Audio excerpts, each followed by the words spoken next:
Okay, we're live. So, hello everyone. My name is Jenna. I'm the founder and CEO at Million Marker.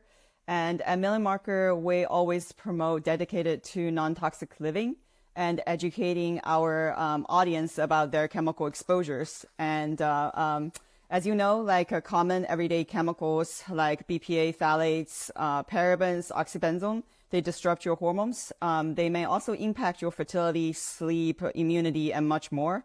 And then similarly, chronic stress can also have the same impact on your body.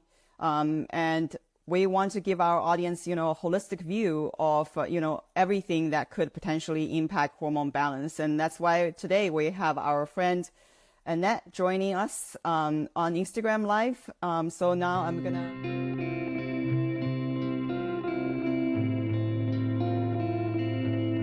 So I think we're just trying to wait a minute. Oh, here she is. Yay! Hi, how are you, Jenna? I'm so Yeah. happy to be here. Yay, I'm glad the tech works. Also, just let everybody know we're also recording on Zoom in case Instagram crashes on us again, which had happened previously. So to give a little bit of introduction, Annette is an aromatherapist, a lot of hats, spa consultant, Reiki master, licensed massage therapist, Nam yoga instructor, and Ayurvedic educator. So she hosts a lot of different, like a various summit webinars, events to mainly empower women through any stage of the pregnancy. So I actually met Annette when she invited me to her Fertility and Toxicity Summit. And it was like a truly rewarding experience, and I learned a ton. And she's doing such great things, so we're extremely happy to have her today. So Oh, welcome, Annette. thank you. Thank you so much, Jenna, for that lovely introduction. I'm so happy to be here and to talk about the nervous system and stress and how all of this can affect the journey. Awesome. So, like, could you tell us a little bit about your background and, what brought you to this, unique career path, counseling people, not only physically, but also, spiritually helping them getting pregnant? Yeah, absolutely. Let me ask you, did you hear some resonance right there? Like this Yes, a weird little sound? bit. You might have to mute your computer soon.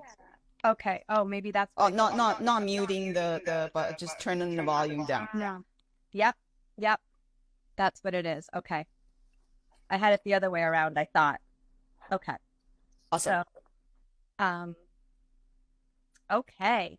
So yeah, so my journey started, I actually was really in the wellness space. I had my background is in advertising, and I actually decided that that was not the place where I wanted to be. I really felt there was a need in the way that our world was going to really create more of a wellness lifestyle that was so much healthier for how we, true health really happened in the body. And so that took me on this path where I completely revamped everything. I really just got all of the holistic tools out there. I started training myself and doing different types of trainings until 10 years later, I now have all these different types of philosophies, wisdom, all united in the belief in self-healing. The body can heal itself. And our modern day lifestyle takes us away from that and throws our body into havoc.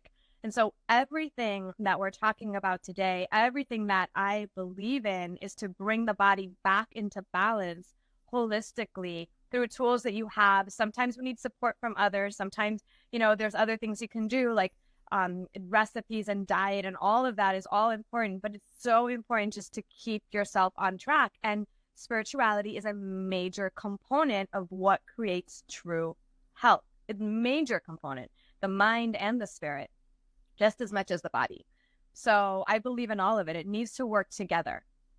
Absolutely. Being holistic is so important. When people hear the word spirituality, they often think about, religion and others, which isn't really necessarily true. So could you explain the difference to our audience?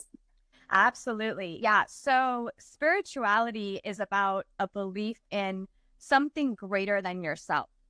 So sometimes we connect this to religion, but spirituality in the way that I see it is above religion. So whether you are Hindu, Catholic, Jewish, Buddhist, whatever your religion is, which is based on your upbringing, how your parents, usually how your parents raised you and your family. And that's a lot of tradition is in religion and rituals that you follow through in whatever religion you are. But spirituality is really above that. Spirituality is about a greater power and also an interconnectedness in everything that is. So it doesn't matter even whether you really believe in God or not. I do, and I actually think your life goes off better when we do believe in that higher power, which is God. But it could be a higher power in how everything is connected in this order in the universe, in the way that things work. So spirituality is actually about trusting.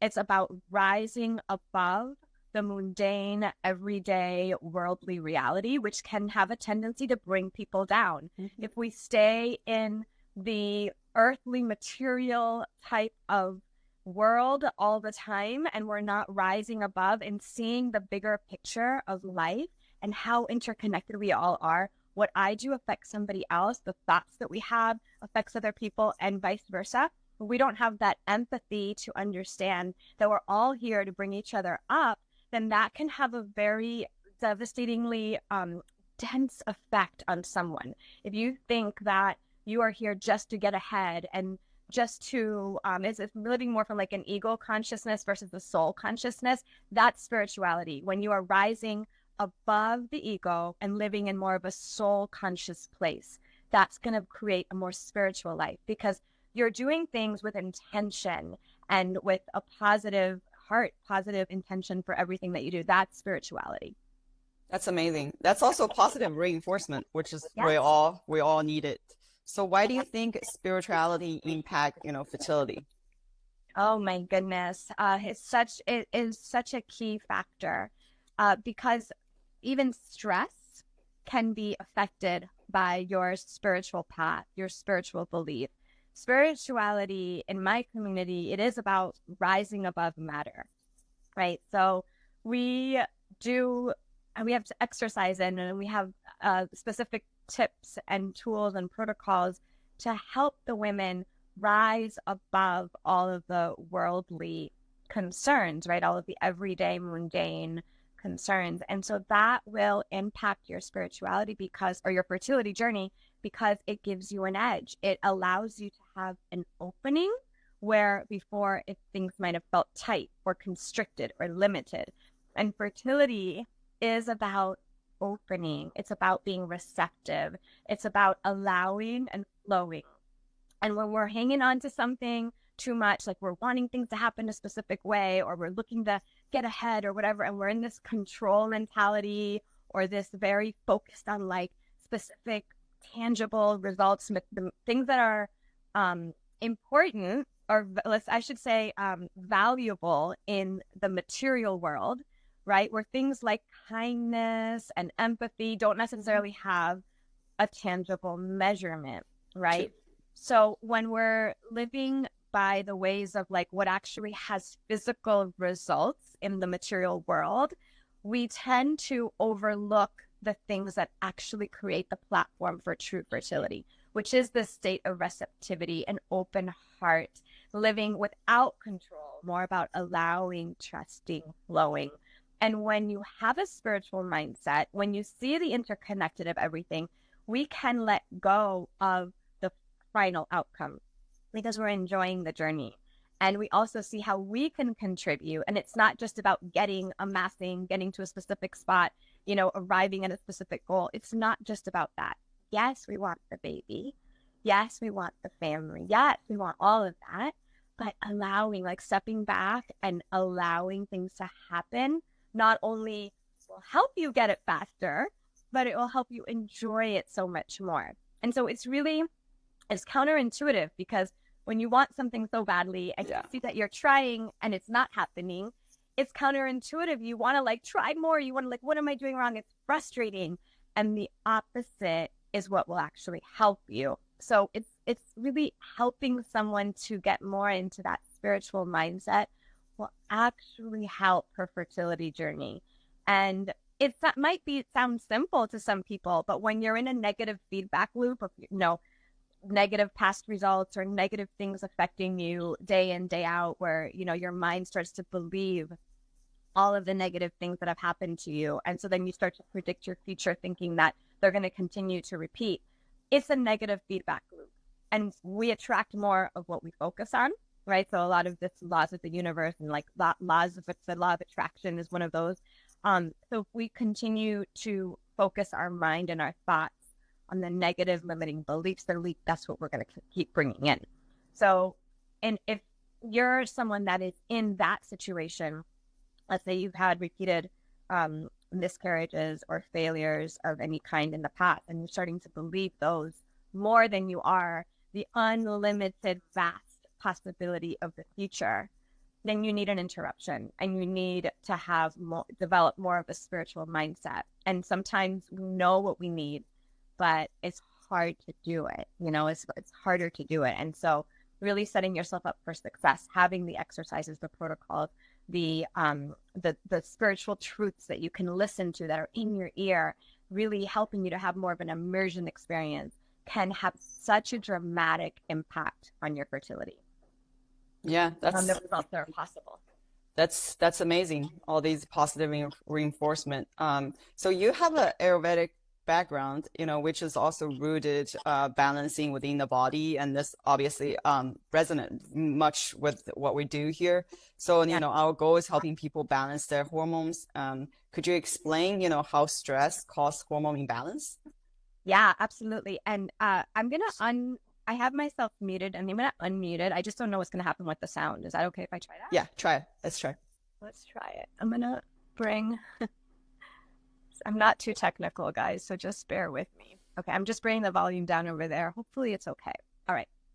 So, yeah. So, a really important part of the body is our parasympathetic nervous system. And if you haven't heard about it already, you probably have if you've been, in the health and wellness space for a little while. But if you haven't, this is key also to helping you have optimal fertility. So there's so many things in our society that are going to create the sympathetic nervous system response. The sympathetic nervous system response is the state of alert, red alert. You need to run away from danger. There's going to be a car that's going to hit you over. You need to spring into action to get out of the way. All of those things that create that heightened state of alert. And so it's important, of course, that we have that for survival. But when your body starts to do that on a more continual basis because of chronic stress, and that it can be so many different factors. It can even be emotional. It could be childhood triggers that never got resolved. And so anytime you hear a certain word or you get into a specific kind of conversation dynamic, that gets triggered. And now your sympathetic nervous system is starting to come up, which means fear. It means cortisol gets raised higher than it should be. It means that all of the things that cause you to want to jump and protect yourself and fight and prove that you're right, it's the ego, okay? The ego versus the soul consciousness. Once you're in that state, you are constricting and shutting off the door to your possibilities. It is anti-fertility, okay? We want to be in the state of the parasympathetic nervous system, which is the state of rest and relax, and things are okay, right? That's the feeling. Everything is okay. We're safe. Once we feel safe, anything is possible. When we don't feel safe and we're in fear, we have the wrong kinds of hormones flooding our system, the wrong kinds of chemicals. It creates the wrong type of environment in our body. The parasympathetic nervous system state is what creates the comfort and the level that you need, the right amount of hormones at the right levels in order for your body to create the platform for fertility, for optimal fertility. And so what happens is that when we sometimes don't realize just being a little stressed out, how that can affect us.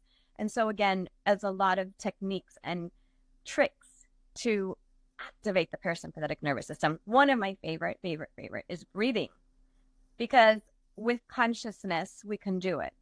All it takes is learning an exercise and then doing it. You might not know how to calm down your heart rate. You might, and it's an automatic thing, right? We might not know how to do that. We might not know how to reduce those reactive tendencies of the mind, but you can consciously decide to do a breath exercise, just like you can consciously decide to sit on the floor and do some ab work.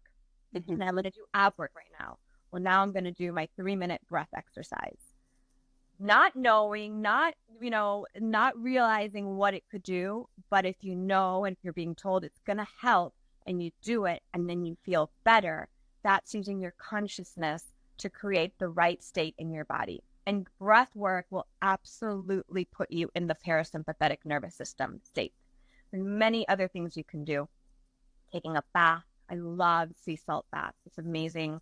That will automatically, just being in that water creates that flow and openness, right? Warm bath, warm water. It creates openness. It creates this like synchronicity with the universe because you're allowing things to flow versus scattered. So water is binding, and it's the opposite of the element of air. I'm just using a little bit of the Ayurvedic wisdom that you mentioned before. So when you have too much air in the system, you get dry, everything gets scattered, everything is mobile and not routine. And there's this freneticness that happens when there's too much air. Think of a hurricane that's like a bunch of air swirling around. It's basically what a hurricane is. When our body is in a state of too much air, there's too much frenetic energy, it's incoherent, and it creates scatteredness, and things are not routine, things are all over the place, dryness, and that's the opposite of what we want. So when we think about calming down the nervous system, we also want to create more of a watery flow, more cohesiveness, more things that are more coherent. Water can do this. So sitting in a warm bath and then playing some beautiful music that's going to create lovely sensations, all of that is great for the nervous system. I love to use oils because as a massage therapist, oils is one of the best ways to sedate the nervous system. So you at home can go into your kitchen cabinet and just get some pure oil. Olive oil is great, sesame oil, sweet almond oil. I know that might not be as common, but olive oil and sesame oil you may have in your kitchen cabinet. You can just give yourself a nice massage with that. If you have access to these supplies, you can buy jojoba oil. It's awesome. I really highly recommend sesame oil, actually. That counteracts the air element. It's very moisturizing, and it creates warmth. All of the things that are good to calm down and sedate the nervous system. So these are just tricks and things that you can do, anyone can do from their own home to really help us get into the parasympathetic nervous system response. Because when we're in the, that altered state, our hormones are not functioning optimally. They are not ready to produce a baby. It's the opposite. So things get shut off, cortisol raises, and when cortisol is up, progesterone automatically goes down. And progesterone is key to getting pregnant because we need a lot of progesterone once the baby is here.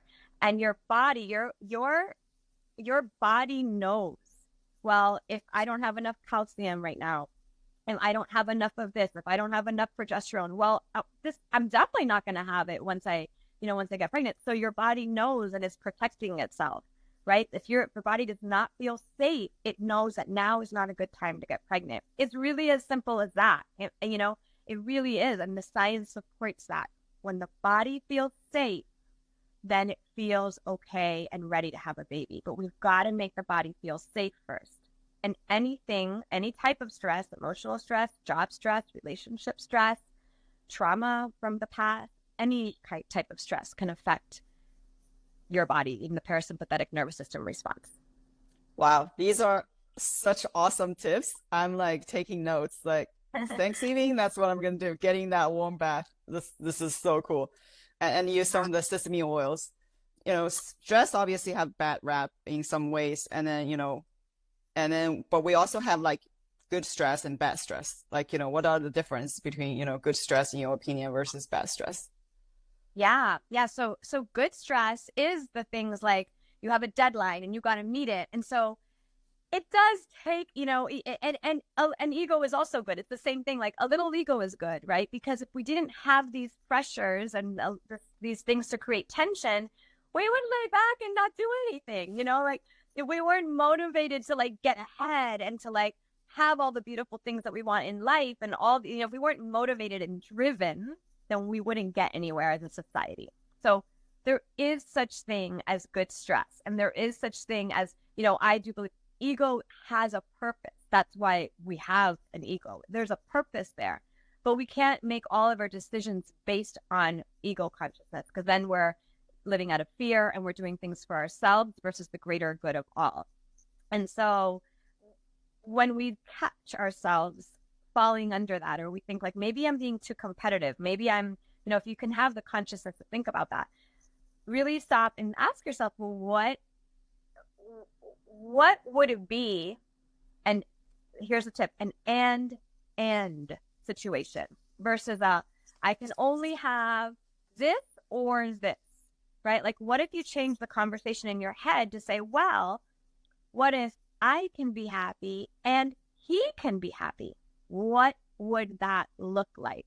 So like asking yourself those conversations can be a game changer. It doesn't have to be that for you to get what you want, someone else has to give something up. What if you can both have it? Like, our minds are so creative. Like, our consciousness, when we're tapped in, and again, it goes back to that spirituality, when we're tuned in to what's really possible out there, and it's way more than what our limited brain can think of. When we're tapped in, we can come up with creative solutions that are way beyond what we would normally think about. And so changing the conversation in our head to say, well, what is possible? And being connected to that vision, not losing sight of that vision, is important, because all of our fears will come back in and bring us down and say, no, we can't do that. That's not possible. Who am I to think that? All those things will get you out of soul consciousness. So staying connected to your vision, asking yourself, what can make this an and situation? I can have this, and so can he, or so can she. So we can do this and we can do that versus an either or.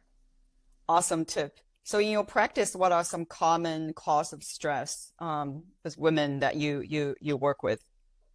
Common cause of stress. Oh gosh. So the biggest one, I think, is time running out. That's the biggest one. Just being afraid to lose out on their chance. That's a really big one. But the other ones are definitely limiting beliefs from childhood. And I would say the not feeling good enough is what I've seen so far as the biggest one. That can come a lot from like a perfectionism upbringing, like where, your parents want us to get everything right and do things the right way. But what that can create is a child who then grows up to be an adult who doesn't feel like anything they ever do is good enough, because they're always trying to meet some expectation that was ingrained in them from little, even if it was done for good intentions. But when you're constantly being shown a better way or a different way, you're being corrected, then you start to lose faith in your own ability, start to lose trust in your own intuition and your own decisions. And then that can create a situation where you're constantly trying to show yourself up and prove yourself and all of that. And then that means that you're never okay as is, not being good enough. That is one of the biggest stressors that creates stress, and it creates a lot of bad decisions, unfortunately. Yeah. So you mentioned, really practical tips, warm bath, asking the and question, sesame oil. So what are other ways to help people help people manage stress? I love essential oils, because the essential oils, they pass through the blood-brain barrier, which means that they're going to reach deep into the recesses of the brain, into the olfactory nerve. It goes deep in there, and that it reaches an area of the brain that is tied to deep memories, usually traumatic, not usually, can be traumatic memories, but any type of like deeply stored memories from the past, from childhood.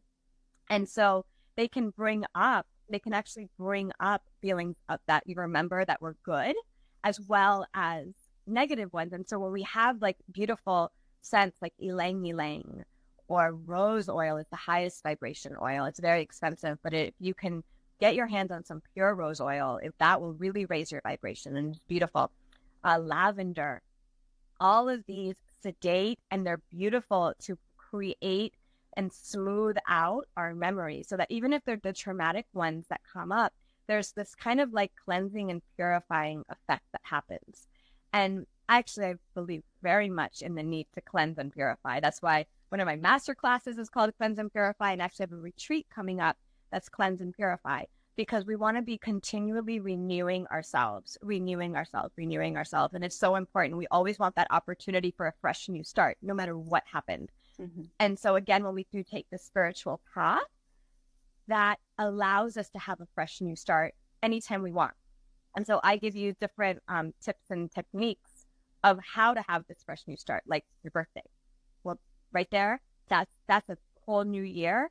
Your sun period begins on your birthday. That's a way for you to have a fresh new start. The beginning of the year, at the equinoxes, at the new moon. Every new moon is an opportunity for a fresh new start. So the universe and the world gives us different opportunities if we're focused in on it, if we know what to look for. And I love to bring that to our awareness so that we can use these tools, because they're everywhere. But if we're not paying attention, then we miss that opportunity. And it's really a lot about our intention. Your intention can do everything for you. It can make the biggest difference. And again, that's why having that spiritual approach can focus your intention on creating what you want. And it's so important. It can make all the difference. That makes sense. What about some food? In Ayurvedic practice, I know there's like food also makes a huge difference, and I love food. So what are some food that you would recommend to help balance stress and hormone levels? Oh gosh. Okay. So I would say number one, make sure you've got some really good fatty acids.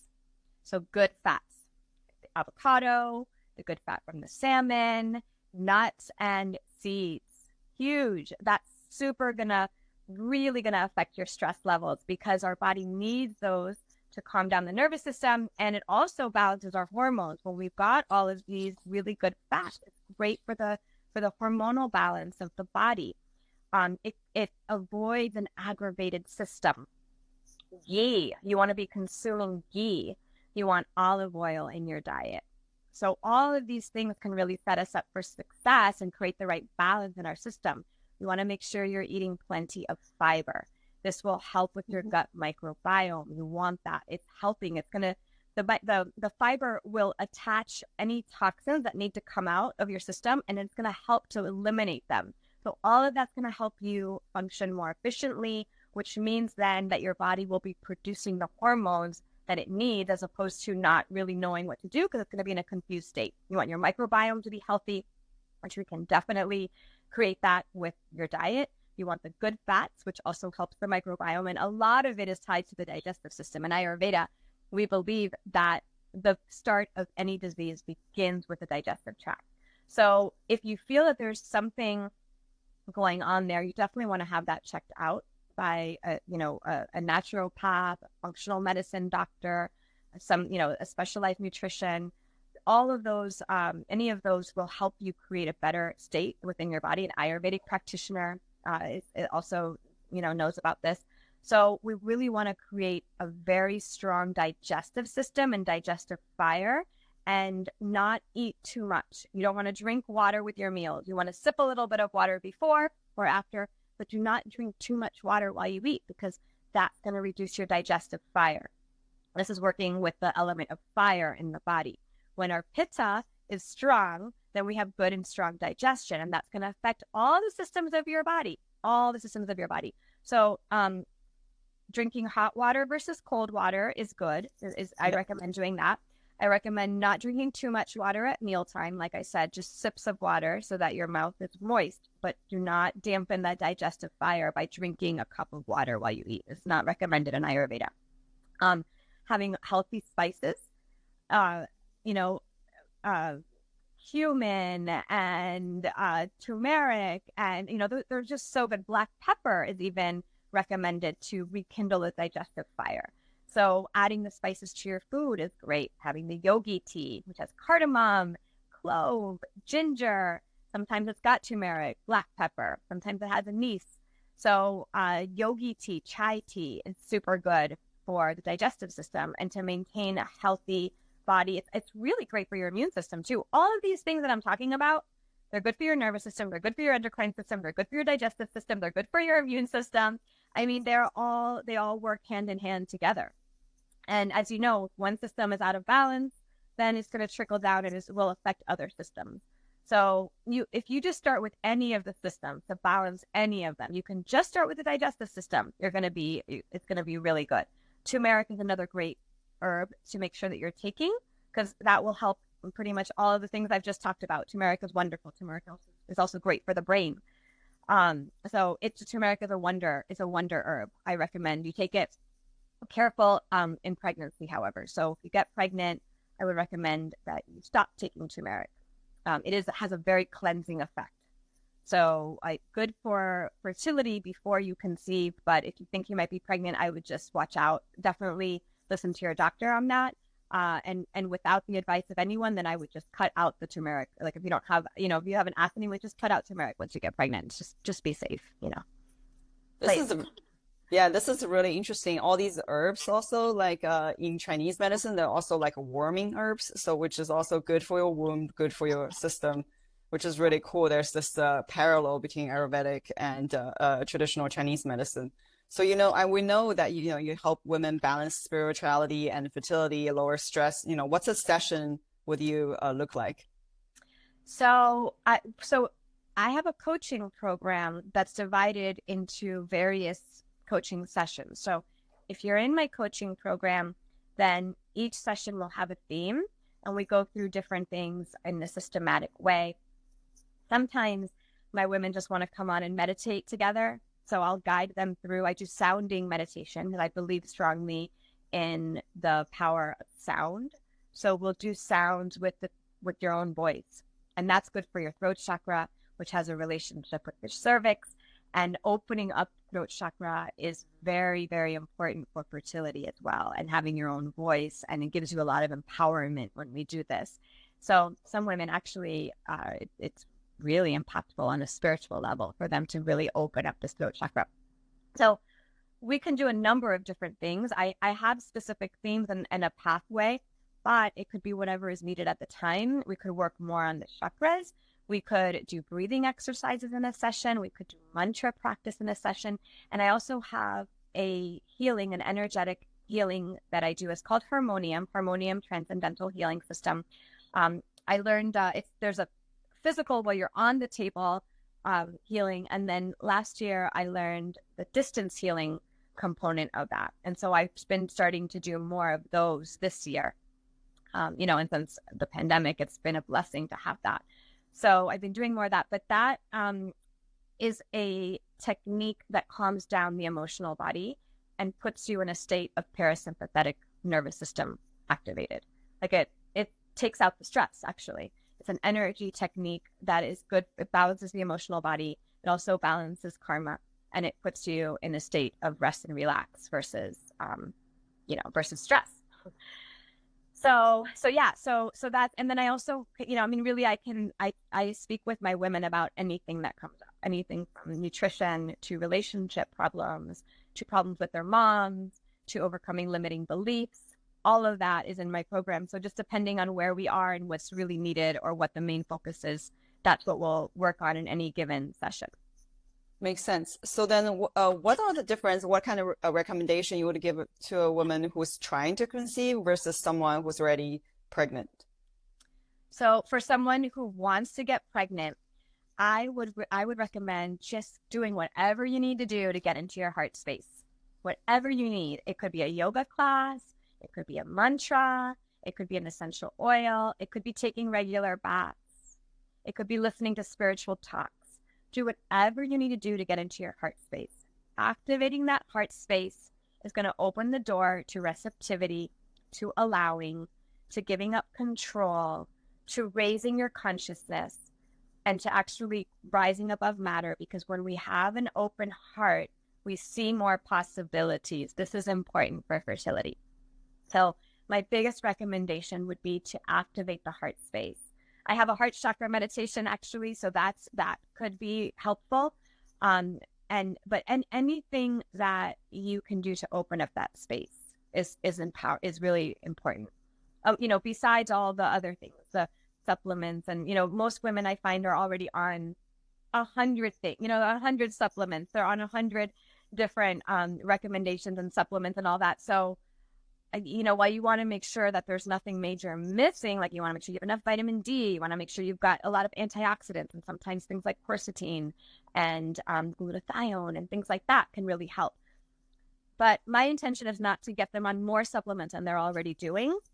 It's really more about, well, what else is missing from a spiritual perspective, and what do we need to open up? What has been closed in plants that we need to open up to allow fertility to happen more easily and more gracefully?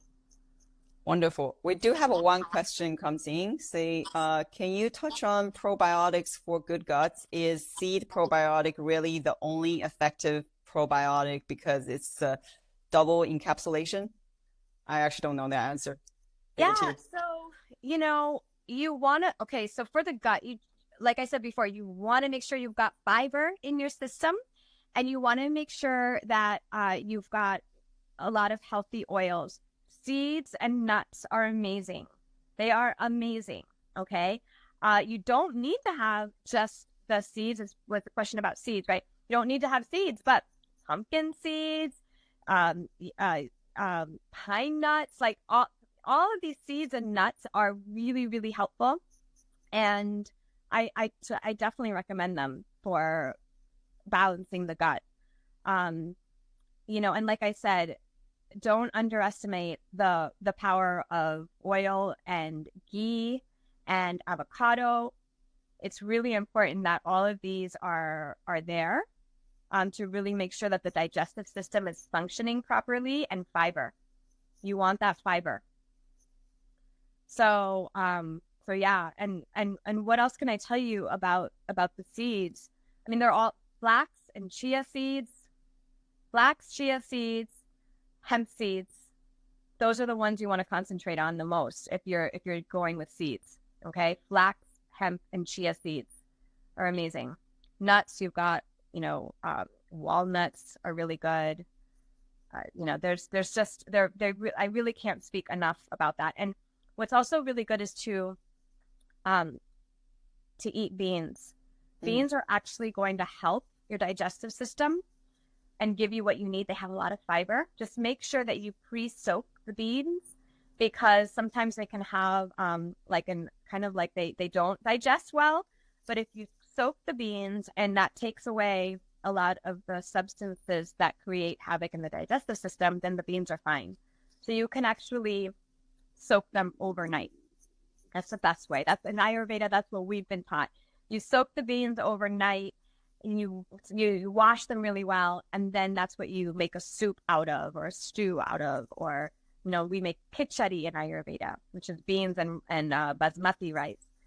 So yeah, things that are simple on the digestive system and really promote healthy bowel movement. So those seeds are great, fiber for sure, and all the really lovely fatty acids. Yeah, kombucha is good. Kombucha is good. Somebody asked, is kombucha good? So yeah, yes. I like kombucha. I like kombucha. If you're concerned about the alcohol, you don't have to. It's not the only thing you can use. Like I said, you can use all those other ingredients and foods I mentioned. But kombucha is good to create. It's all those. It's also all those live yeast from kombucha, right? Yeah. One of the I love kimchi, which also have the live yeast, but I remember that I can't cook kimchi. If you cook it, you kind of kill the yeast. The same as having sobas, and then also other things.